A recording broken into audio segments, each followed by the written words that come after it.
The livestock yard was already crowded that morning. Dust floated in the air, mixing with the noise of cattle, the laughter of men, and the wooden clatter of the auction platform.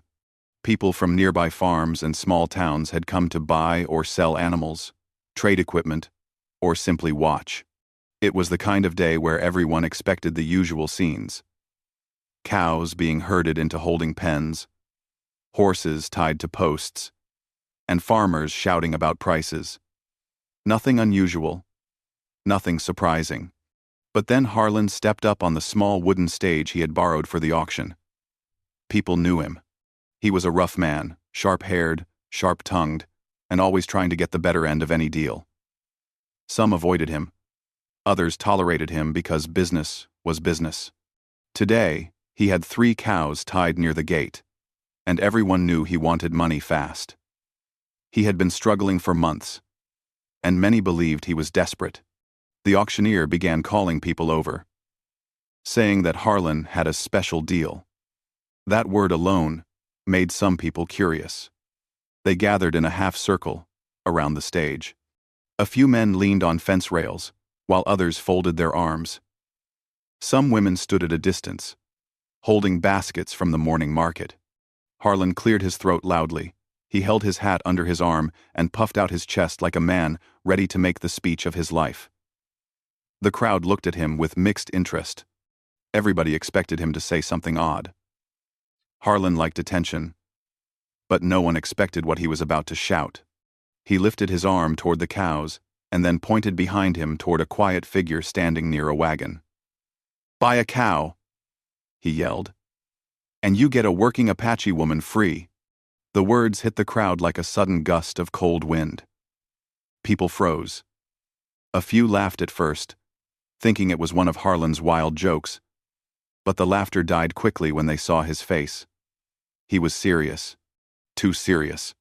The working Apache woman he pointed at was standing with a small bundle of clothes in her arms. Her name was Nita. Anyone who had seen her in town over the past year remembered her. She had been living on Harlan's property since her husband passed away. People had heard bits and pieces of the story, but nobody knew the full truth. They only knew that she worked long hours and rarely spoke. Some felt sorry for her but did not know how to help. Others avoided getting involved in problems they didn't understand. Nita kept her eyes down now, as if she wanted to disappear into the ground. The crowd's eyes were too heavy, their silence too deep.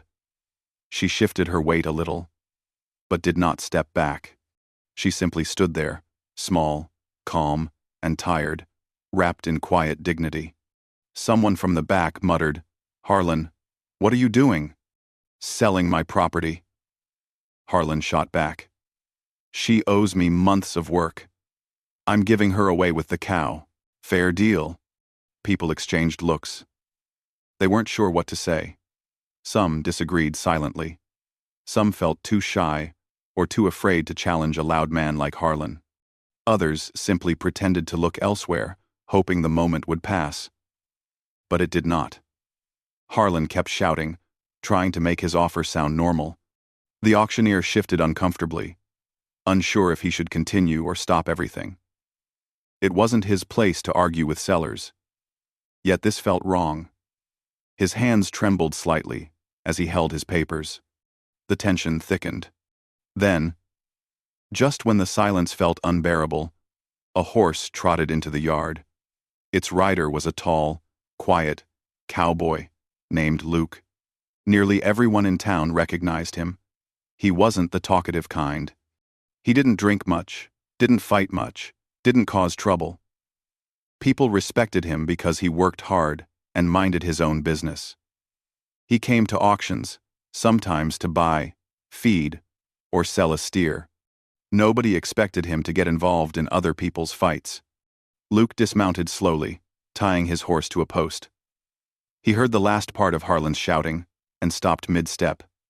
His eyes went to Nita, then back to Harlan, then to the crowd. The stillness in his face was different from everyone else's. Where others looked confused or embarrassed, Luke looked disappointed. Then, His expression hardened into something calm, steady, and firm. He walked toward the stage, not fast, not slow, just steady. His boots tapped across the dusty ground, the sound sharp against the thick silence. Harlan noticed him and widened his grin. "You want a cow, Luke?" he shouted, trying to sound confident. "Good deal today. Buy a cow, and you get..." "Enough," Luke said, not loudly, but clearly.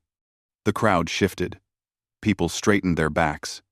Something about his voice made everyone pay attention. Harlan blinked. "I'm selling what's mine." "She's not yours," Luke replied. Nita's eyes lifted for the first time. She looked at him carefully, unsure if he was truly speaking to defend her or simply arguing with Harlan, out of pride. But Luke's calm expression gave her a strange spark of hope she hadn't felt in a long time. Harlan stepped down from the stage, trying to stand chest to chest with Luke. "She owes me work. Her husband died. I gave her a place to stay. I fed her. She pays me back." Luke didn't argue. He simply said, "Show the papers." The crowd murmured. They all knew Harlan rarely had proper papers for anything.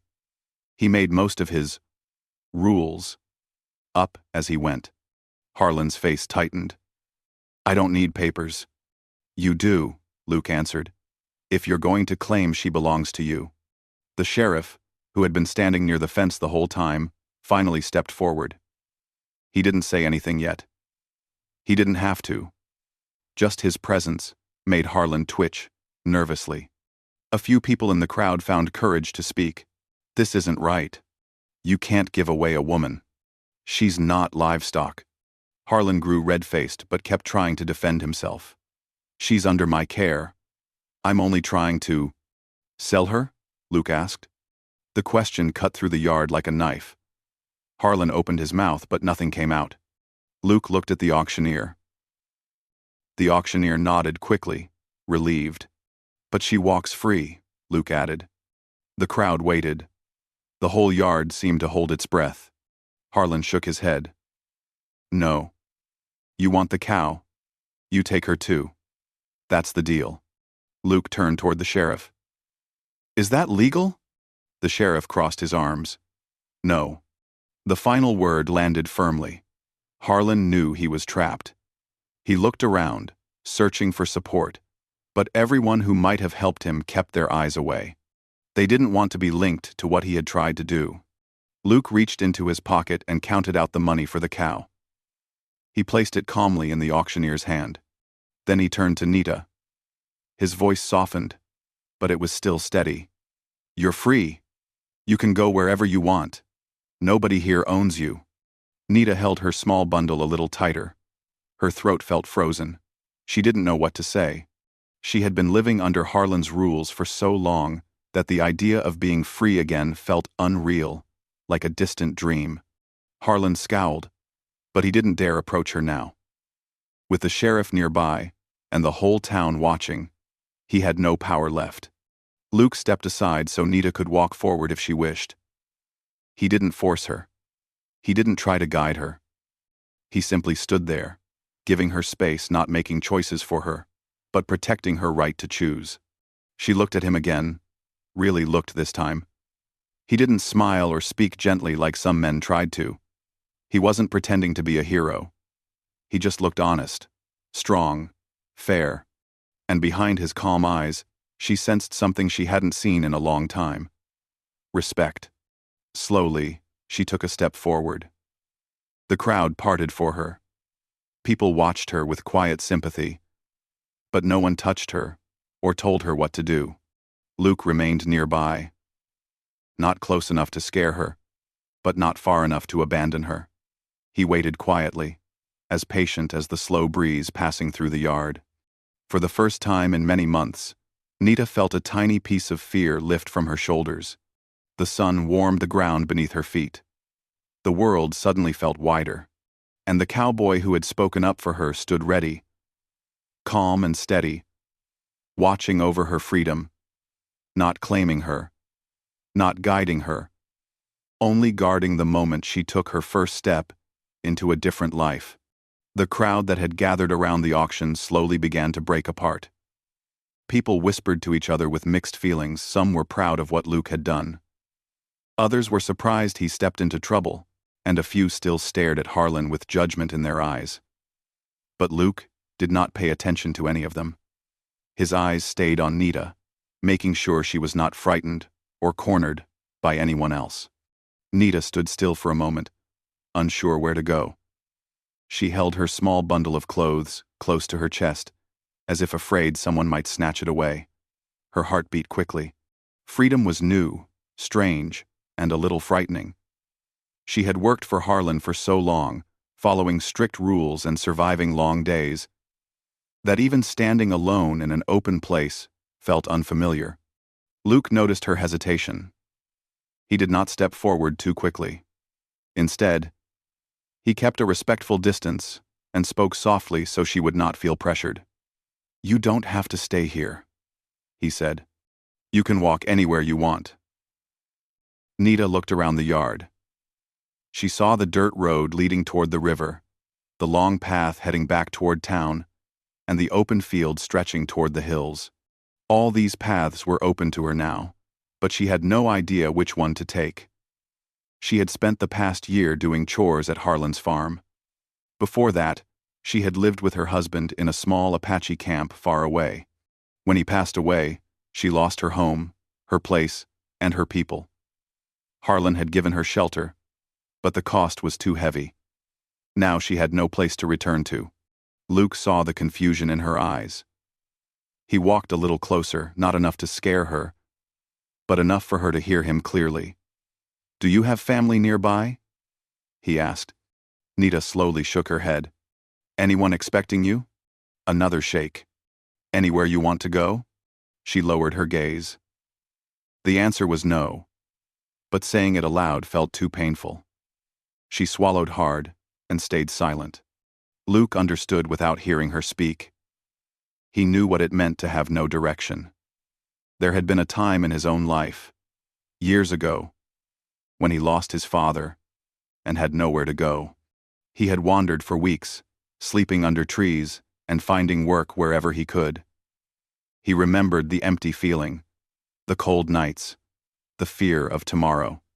Watching Nita now reminded him of that time, except she looked even more lost than he once had been. The sheriff stepped closer, adjusting his hat. "Miss," he said gently to Nita, "if you need help getting anywhere, you can tell us." Nita nodded, but she still looked unsure. The sheriff gave Luke a small nod of approval before walking away. The crowd thinned quickly after that. Some people approached Luke briefly to pat his shoulder or whisper, "Good thing you did," before heading to their wagons. Harlan, however, stood near the side of the stage, scowling at everyone. His pride was hurt, and his business had failed in front of the whole town. He glared at Luke with anger burning in his eyes, but he didn't dare say anything. The sheriff had already warned him quietly, and Harlan did not want more trouble. Luke turned slightly to keep Harlan in his peripheral vision, making sure he didn't approach Nita again. The tension in the air eased when Harlan finally marched off toward his wagon, muttering to himself angrily. As he left the yard, a few people watched him with disapproval. Nobody wanted to be associated with what he had tried to do. Once the area grew quiet, Luke focused on Nita again. She looked smaller now that the crowd was gone. The weight of the moment settled deeply on her shoulders. She was free, but being free with nowhere to go was almost as frightening as being trapped. "You don't have to decide right now," Luke said gently. "Take your time." She breathed slowly, her hands tightening around her bundle. After a long moment, she finally gathered enough courage to ask, in a soft and careful voice, What should I do now?" Her voice surprised Luke.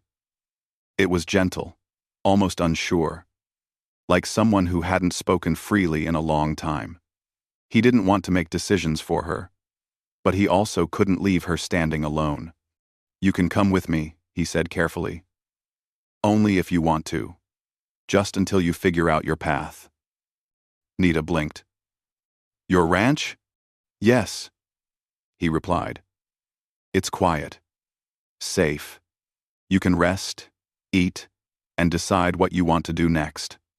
I won't ask anything of you. Numb. When Clede lost, she studied his face. She had learned to read people well. Harlan had taught her the hard way that a man's true nature hides behind his words.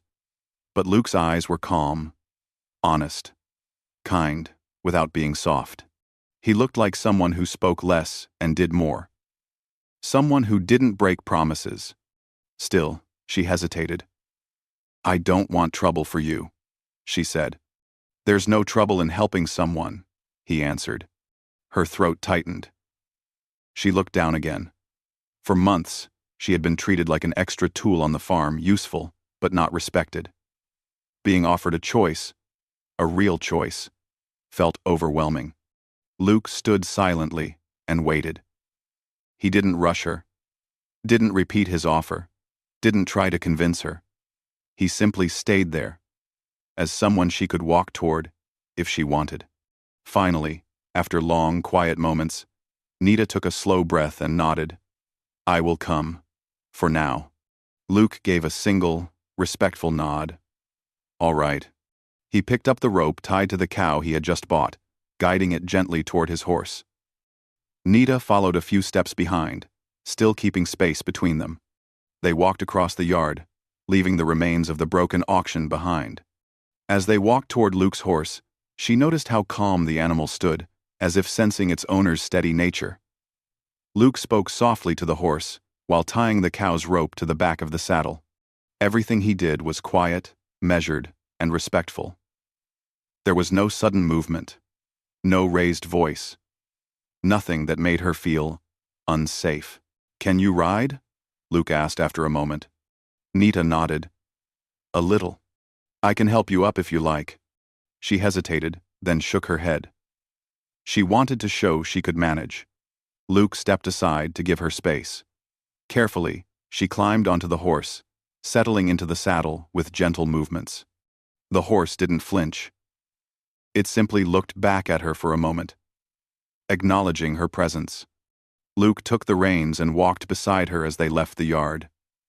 The cow followed behind, quietly. The dirt road ahead was long and open.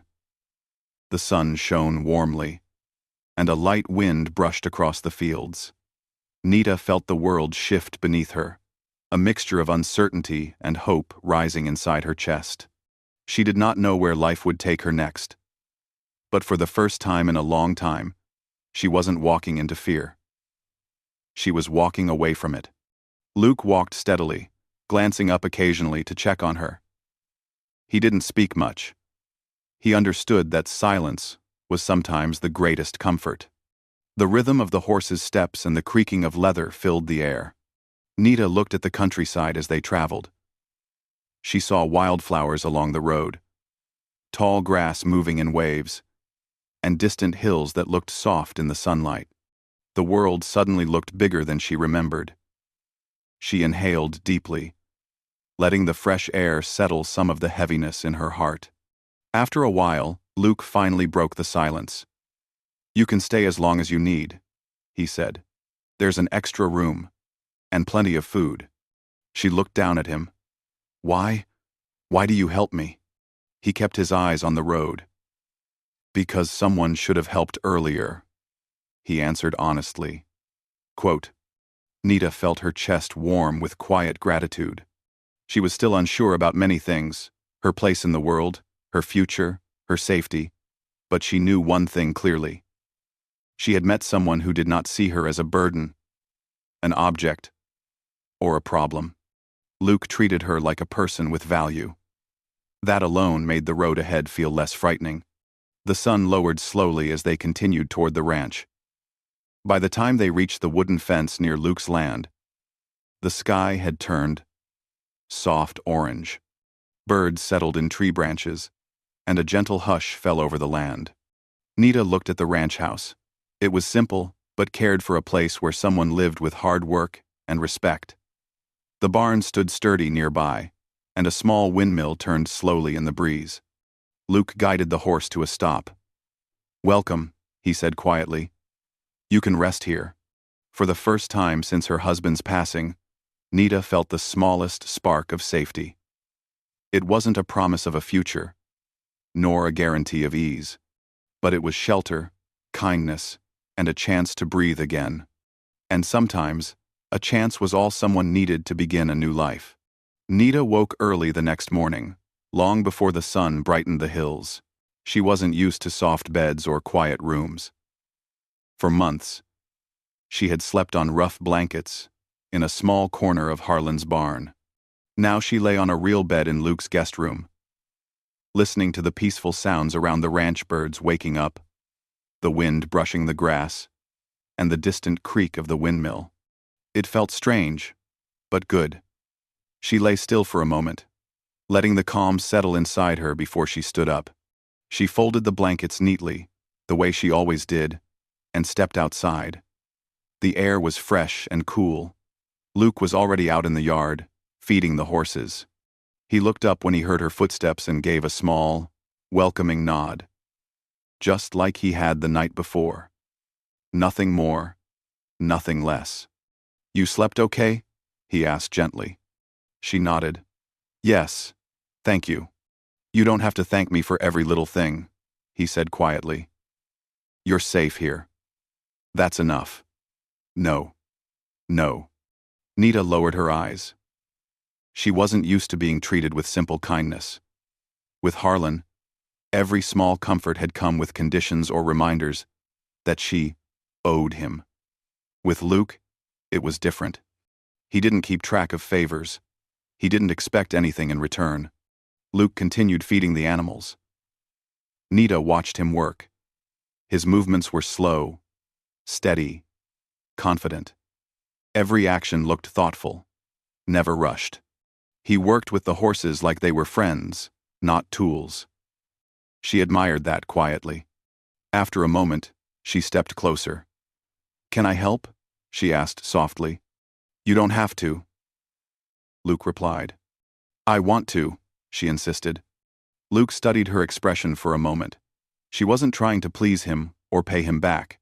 She simply needed to work. Doing nothing would have made her feel helpless, like she didn't belong anywhere. Understanding this, Luke nodded. All right, he said. If it makes you feel comfortable, you can help with the chickens first. They're easy. He pointed toward the small coop near the barn. Nita walked there carefully, remembering how to handle chickens from her old life. She cleaned the feeders, collected a few eggs, and checked their water. Her hands moved naturally, remembering skills she had almost forgotten. It felt good to be useful again, without fear or strict commands. Luke watched from a distance as she worked, making sure she wasn't overwhelmed. She looked steady, focused, and peaceful. It made him feel relieved. After a while, he approached with 2 pails. When you're done there? She nodded, wiping her hands on her skirt. Working together felt surprisingly comfortable. Luke didn't talk much, but the silence wasn't heavy. It felt like the two of them understood that words weren't needed for every moment. She worked carefully, staying on the safe side of the larger cows, and Luke guided her when needed. When the morning chores ended, Luke carried the 2 egg baskets into the house. I'll make breakfast, he offered. Nita shook her head. Let me do it. You sure? She nodded again. Cooking reminded her of her husband's camp. It gave her a sense of home, even if the home she remembered no longer existed. Inside the kitchen, she moved gently but confidently, preparing simple food. Eggs, bread, and hot tea. Luke sat at the table, watching her with quiet respect. She didn't rush. She cooked with care, the way she had been taught by her mother years ago. Slow movements, soft steps, and steady hands. When she set the plates on the table, Luke thanked her warmly. You didn't need to, but I appreciate it, he said. It's something I can do, she replied. Something normal. They ate in comfortable silence. Through the window, the sun rose slowly, filling the room with warm light. After breakfast, Luke offered her a tour of the ranch so she could understand the place better. He showed her the small shed where tools were kept, the fenced pasture where the cattle grazed, and the tall water tank he had built himself. She listened carefully, memorizing everything. "What will you do now?" Luke asked gently when they stopped by the barn. Nita looked toward the distant hills. "I don't know," she admitted softly. "I don't have a family left. I don't have a home. I don't want to stay forever and trouble you." "You're not trouble," Luke said calmly. "If you want to stay a few days, you can. If you want to stay longer, that's your choice too. You're free to decide." The word free still felt strange to her. She let out a slow breath and nodded. "I will stay," she whispered, "at least until I understand my life again." Luke nodded with quiet understanding. "That's fine." Days passed slowly, each one gentle and steady. Nita got used to the rhythm of the ranch, morning chores, feeding animals, small repairs, and peaceful evenings. She helped with simple tasks, while Luke handled the heavier work. He always made sure she never felt forced. If she needed rest, he told her to rest. If she wanted time alone, he gave her space. He didn't ask for stories about her past unless she wanted to share them. One evening, when the sky turned pink and gold, they sat outside near the porch. The air was warm, and the wind carried the scent of fresh grass. Nita watched the horizon quietly. "I used to watch sunsets with my husband," she said suddenly. Her voice was soft but steady. It was the first time she spoke about him without trembling. He had a small smile whenever the sun went down. He would say it was the only moment when the world finally calmed. Luke listened without interrupting. "He was kind," she continued. "He worked hard. He was careful with everything. When he died, I didn't know how to continue." Luke turned his head slightly. "I'm sorry." Nita nodded. "I accepted the sadness, but everything after that felt like walking in a storm." Luke let the silence settle, giving her space. "You're not in a storm anymore," he said softly. "You're safe here." "Nutter." She looked at him, her eyes reflecting the dying sunlight. "You saved me from that place. I don't know why you stepped in. You didn't know me." "I didn't need to," Luke answered. "I knew what he was doing was wrong. That was enough." Nita felt something warm settle in her chest. Not affection, not sudden attachment, just a deep sense of being seen. Perhaps for the first time since her husband's death. The next few days strengthened the quiet bond between them. They worked side by side, shared meals, and talked a little more each evening. Luke learned that Nita was skilled at repairing small tools, stitching torn clothes, and identifying herbs. Nita learned that Luke had been alone since his parents died, living quietly, avoiding town chaos, and finding peace in simple work. One afternoon, while they were fixing a fence, Nita suddenly paused. She heard something in the distance, the faint sound of a horse approaching. Her breath tightened. He recognized the horse before he saw the rider. It was Harlan. He approached slowly, anger simmering in his eyes. He stopped several feet away, trying to look bold but clearly uneasy. "I want to talk," Harlan said sharply. Luke stepped forward, placing himself between Harlan and Nita. "Say what you came to say." Harlan glared at Nita. "She still owes me work." "No," Luke replied calmly. "She doesn't owe you anything." Harlan snorted. "You think you can take her away? You think you're the hero?" Luke didn't flinch. "Go home, Harlan." Harlan tightened his reins. "She was under my roof. She still has." "Go home," Luke repeated, firmer this time. For a moment, it looked like Harlan might start another argument. But Luke's steady gaze and strong stance made him hesitate. He knew he had no legal claim. The sheriff had made that clear. After a tense pause, Harlan turned his horse around sharply and rode off without another word. When he was far away, Nita finally breathed again. "I'm sorry," she whispered. "Don't be," Luke said gently. None of that was your fault. She nodded, her eyes softening. That night, she felt a deeper sense of belonging. She wasn't just safe. She was protected, respected, and valued. And as she sat quietly near the porch later that evening, looking at the stars, she realized something important. This ranch was no longer just Luke's home. For the first time in many months, she felt she had a place she could stay without fear.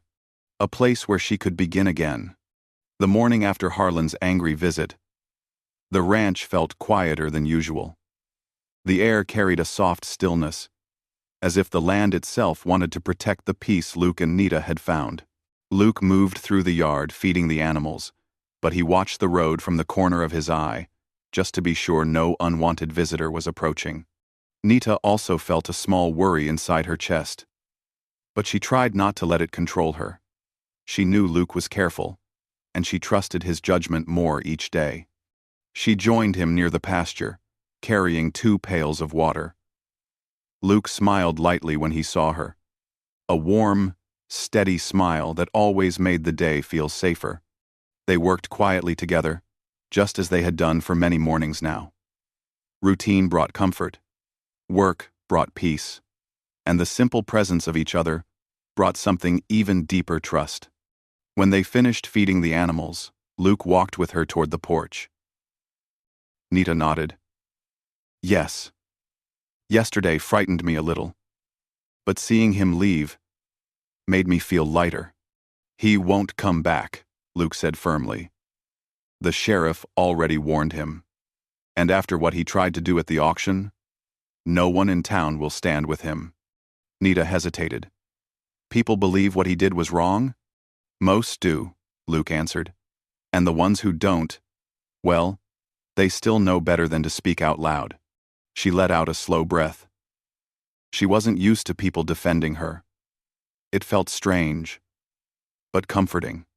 Later that morning, Luke saddled his horse and prepared to go into town for supplies.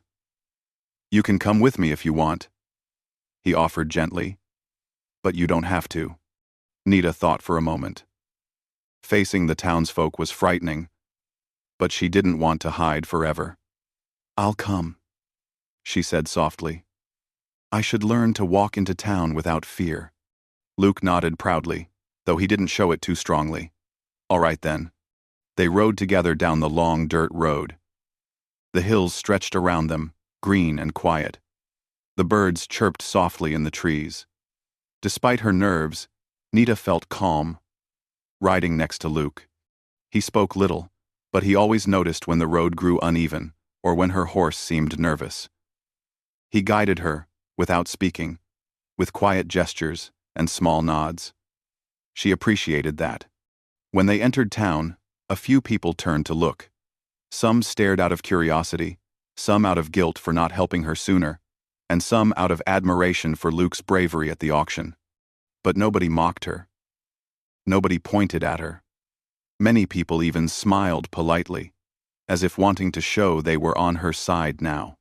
Luke stopped at the general store, tied the horse, and walked inside with her. Mr. Dawson, the older shopkeeper, greeted Luke with a respectful nod.